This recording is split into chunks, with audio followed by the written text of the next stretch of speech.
YTN 라디오 김현수의 더 인터뷰. 오늘 1부는 더 뉴스로 문을 열겠습니다.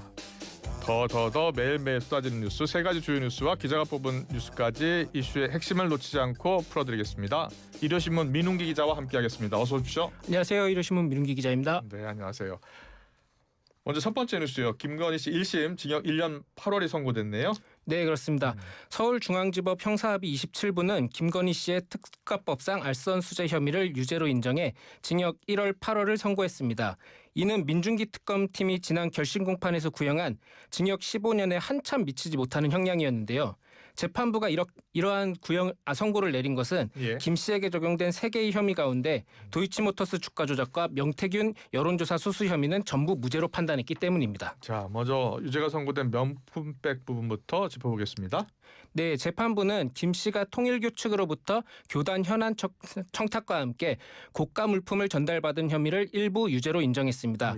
김 씨가 통일교 측으로부터 받은 샤넬백과 그라프 목걸이 등은 단순한 선물이 아니라 정부 차원의 경제적 지원을 끌어내기 위한 대가로 판단했습니다. 특히 김 씨가 윤영호 전 본부장과 통화하면서 저희가 경제적 지원을 위해 작업을 하고 있다고 말한 녹취가 결정적인 근거가 됐습니다. 단순한 금품 수수를 넘어 실제로 알선의 의사가 있었다고 본 겁니다. 도이치모터스 주가 조작이나 명태균 씨 여론조사 관련 정치자금법 위반 혐의 무죄가 나왔어요? 네, 그렇습니다. 우인성 부장판사는 도이치모터스 주가 조작 사건의 경우 김 씨가 시세 조정이 일어나고 있다는 인식은 하고 있었다고 봤습니다. 뭐냐면은 이제 작전 세력 블랙펄 인베스트에게 주기로 한 수익 배분 약정 40%가 일반적인 경우보다 상당히 높았고 증권사 직원과 통화하며 녹음되는 걸 염려했다라는 점 등을 근거로 들었습니다. 다만 시세 조정 세력과 직접 공모한 공동정범으로 범행을 실행했다고 단정할 수 없다고 판단했습니다. 또한 방조범이 가능한지 여부에 대해서는 공방 대상이 아니었기 때문에 방조의 성립 여부에 대해선 더 나아가 판단하지 않겠다라고 밝혔습니다. 그리고 명태균 씨 여론조사 혐의 역시 명태균 씨로부터 무상 여론조사를 제공받은 사실은 있지만 윤 전 대통령 부부가 이에 대한 재산상 이득을 취했다고 볼 수 없다고 판단했습니다.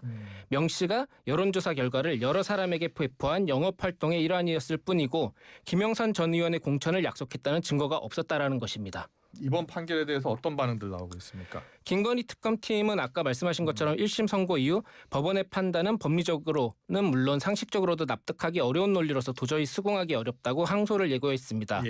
그리고 이제 도이치모터스 주가 조작 의혹 초기에 수사했던 김태훈 대전고검장도 이번 선고에 대해서 부당한 판결이라고 공식적으로 항의했습니다.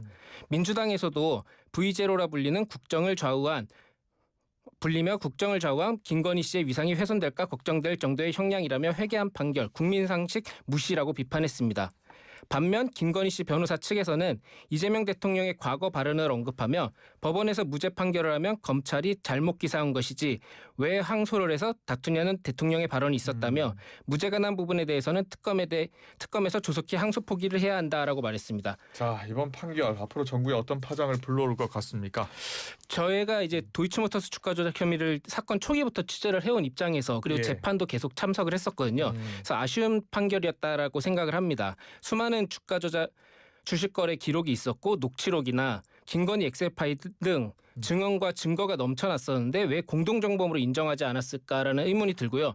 또 앞서 이제 권오수 전 회장 등 재판에서 또 다른 전주 손아무개 씨의 경우에는 방조 혐의가 공소장에 변경을 해서 추가가 됐고 재판부가 이를 받아들여서 처벌했는데 이번 김건희 씨 같은 사안은 중하다 보니까 그렇게 이제 재판부가 좀 적극적으로 개입을 해서 판단을 했어야 되지 않나 싶습니다. 근데 어쨌든 항소심이 남아 있고요. 국회를 통과한 2차 종합특검 수사도 남아 있기 때문에 이걸 어떻게 작용할지 지켜봐야 될 것 같습니다.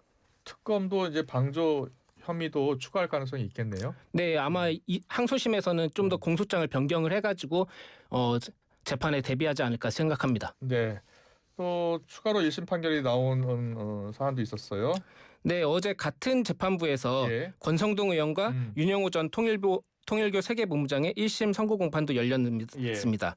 권성동 의원은 통일교로부터 불법 정치자금을 받은 혐의에 대해 징역 2년, 그리고 윤영호 전 세계본부장은 김건희 씨에게 금품을 전달한 혐의에 대해 징역 1년 2월의 선고를 받았습니다. 네, 관련 내용 정치권에 어떤 파장 미칠지 잠시 뒤 2, 3부에서 잇따라 살펴보겠습니다.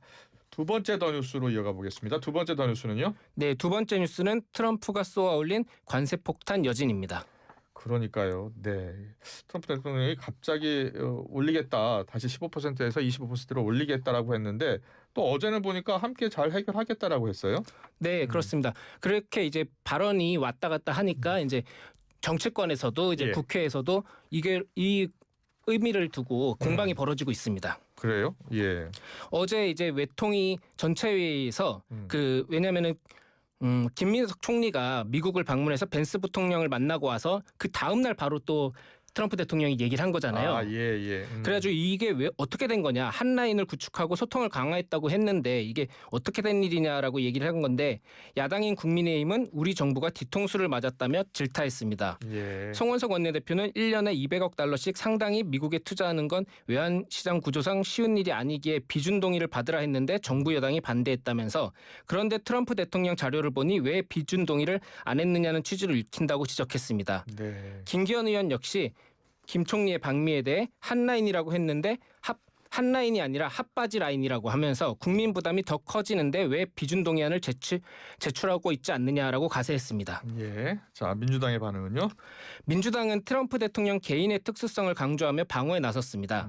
이재정 의원은 트럼프의 협상 스타일이 워낙 일반적이지 않다는 건 누구나 아는 사실 아니냐며 야당의 비준 요구가 오히려 한국 외교의 기민성을 줄이는 발목 외교라고 맞받아쳤습니다. 홍기현 의원 역시 트럼프 대통령이 외교 관행을 벗어난 행동을 할 때마다 우리 정부를 탓하는 건 잘못됐다며 이럴 때일수록 국회가 단합해서 대응해야 한다고 강조했습니다. 트럼프 대통령의 관세 인상 발표 어떻게 보고 계십니까?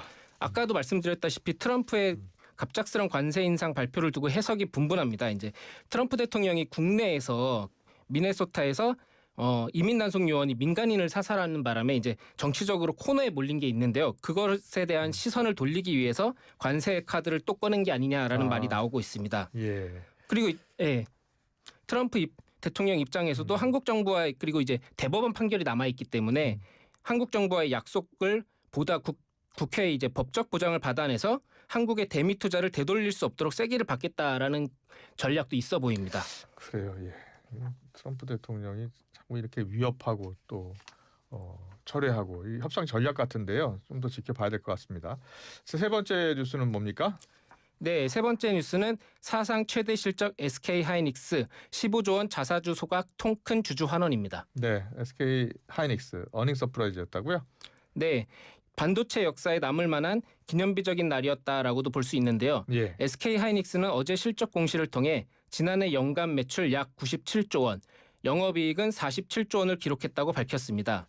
이는 기존 최대 실적이었던 2024년 기록을 갈아치운 사상 최대 실적입니다.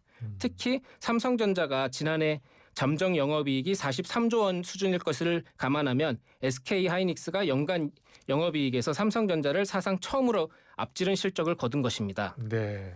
이번 어닝 서프라이즈의 1등 공시는 단연 고대역폭 메모리가 꼽히고 있습니다. 지난해 D램 부분에서 고대역폭 메모리 매출은 전년 대비 2배 이상 성장한 것으로 알려져 있습니다. 예, 마지막 뉴스로 이어가겠습니다. 마지막 더 뉴스는요?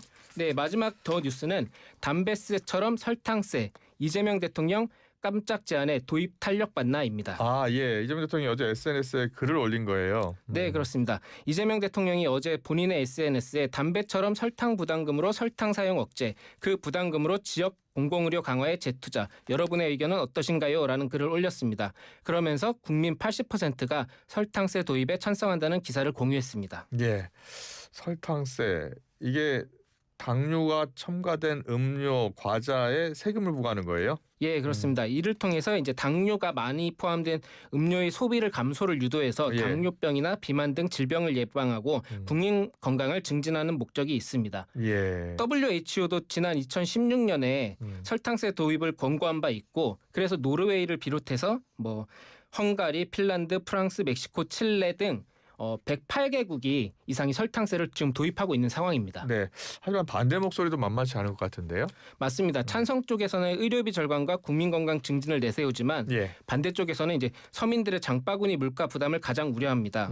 왜냐하면 당장 설탕세가 도입되면 가당 음료 가격이 올라서 서민 경제에 부담이 될 수 있기 때문입니다. 예. 실제로 덴마크에서는 설탕세와 유사한 비만세를 실행했다가 가계 부담을 가정시키고 주변국으로 이제 원정 쇼핑을 가는 부작용 때문에 1년 만에 비만세를 폐지하기도 했습니다. 예. 당장 국민의힘에서도 이 대통령의 설탕세 제안에 설탕세 다음은 고혈압 예방을 위한 소금세냐라면서 퍼주기로 재정 부담이 커지자 증세 군부를 떼고 있다고 비판에 나섰습니다. 네. 여야 협상 과정에서도 진통이 예상되네요. 네, 잘 그렇습니다. 들었습니다. 더 뉴스 오늘은 일요신문 민웅기 기자와 함께했습니다. 고맙습니다. 감사합니다.